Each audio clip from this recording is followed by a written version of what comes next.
What's happening? It's your man Big C back at you once again. So this is my latest Valken M17 build. As you see, brand spanking new bone stock, but that was about to change in a very major way. So first things first, I always like to tear my markers all the way down. I completely strip my markers. That way I can, number one, make sure that there's nothing broken or messed up from the factory.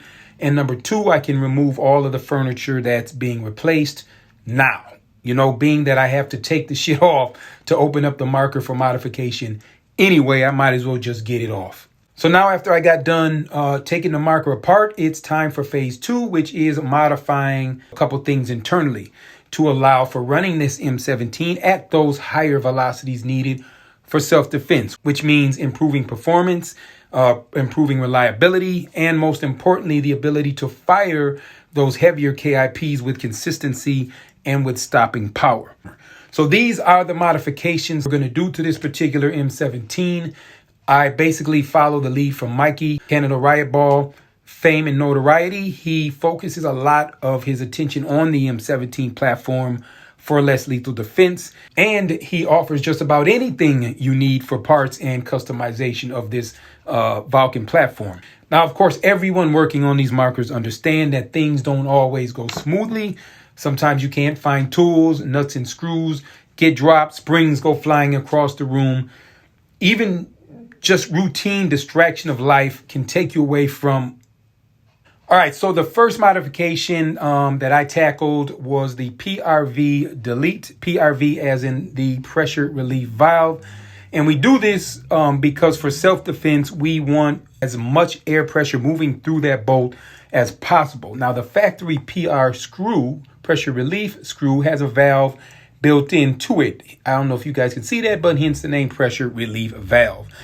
This basically bleeds out what it deems excessive air from the marker. Remember, these are technically paintball markers, right? Designed to play paintball. But regardless, we don't want any hindrances to air pressure because we're not shooting paintballs safely and for fun. We build these markers to shoot KIPs with bad intentions. So in the event we had to protect ourselves or loved ones or property, this little guy is no longer around to sabotage that from happening. We also did a velocity or washer stack reconfiguration because from the factory, there's a set of bezeled washers right inside the velocity regulator. The configuration of those washers have an effect on the way that air gets allowed through, or should I say into the marker, thus like a fuse in your breaker box. When you overload that regulator, it's designed to pop, thus saving the marker's firing bolt from damage. By correcting the washer configuration, we can now crank up that velocity, right, with much less chance of overloading and popping that regulator cap. Next, we moved on to the heat core. We threw a third bumper on our heat core. Factory comes with two, which we do to further aid in shock absorption between the heat core and the firing bolt because it's slamming very hard against one another at those velocities. Then everything got slicked up with some Ultra Silk lubricant. This stuff is what the professional paintballers use in their high-end markers. And of course, I made sure that all the O-rings got moisturized with some OG Captain O-ring marker oil. Lastly, I opened up the trigger assembly and shimmed the sear spring. Now you can do this with a small bolt head that matches the spring pocket. Too big, it won't fit, obviously. Too small, it won't, it'll have too much play. Maybe even pop out of place. No bueno. Then what I do is I file it down just long enough to secure the spring. You know, it can't be too long or it will hinder, you know, the proper spring compression and release. If it's too short, then obviously it won't secure the spring. So now it was time to get the marker's main body back together so that we could move on to cosmetics. So the stock barrel is going to get swapped out for a Grimberg .686 smoothbore 9-inch A5. The quad rail is getting swapped out for a Grizen Modular Handguard. Now, I like the Grizen, some people call it tomatoes, but I like these because number A, it's made specifically for the M17, but B, you can break these sections down or you can add to these sections depending on what length of barrel that you're running.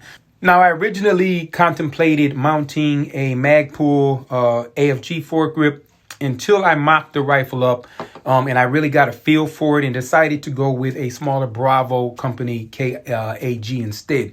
For me, you know, the Bravo felt just really good for clamp placement and manipulating the weapon, you know, at that length. Okay, lighting. Fiachi FL22 Tac-Light, side mounted with a top rail pressure pad, high impact casing around that. Now this thing puts out about 1200 lumens. It's waterproof.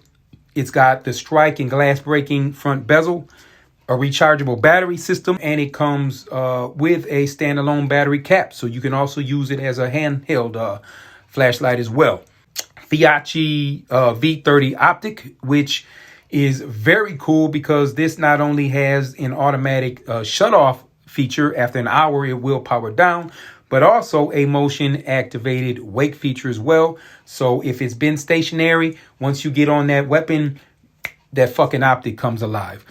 And it comes with a flush mount plate, so extremely versatile. If you don't want to use the high riser, you can use something flush to the rail. Waterproof as well. Lens protector caps on both ends. Sunlight filter cap. Now, I decided to swap the Valken backup sights for some flip-up aluminums just because I don't particularly like the Valkens, just a little too bulky for my taste. Brand spanking new Tipman 13CI tank. But something that I learned with the M17 a while ago, if you add an on and off adapter, and I am including this GOG as well, but if you run it on and off with the 13CI, right, it tends to push the stock out way too far from the guide rail. So I actually swapped the M17 guide rail for a longer VKS guide rail. Mounts up perfectly and allows you to still adjust the stock at that length. But since I dislike the air through factory M17 butt stocks as well, I figured, what the hell, I'll just drop on a VKS stock too, which now gives you both a QD port and a sling through eyelet. Speaking of slings, yes, she gets a sling. Now the M17 comes stock with one hybrid box magazine, 18 shot capacity with the larger KIPs. The moment you've all been waiting for, there she is live in the flesh, or should I say in the polymer and encased. Still, tell me this ain't a badass. So what do you say we head downstairs and do some chrono on this, some velocity adjustments, get her where she needs to be, and then find something to destroy. Back in a bit.